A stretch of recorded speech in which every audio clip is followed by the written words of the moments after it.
এই তুই কি করতেছিস? তুই কি করিস?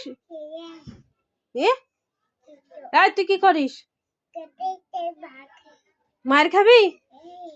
মার খাবি না?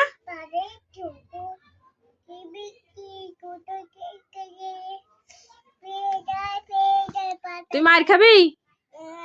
মার খাবি?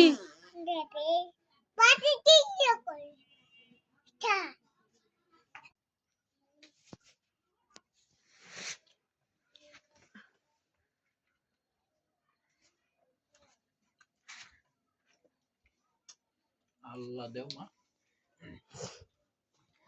আল্লাহ দেও। এই দেখেন একজন হুজুর তার নামাজ পড়তে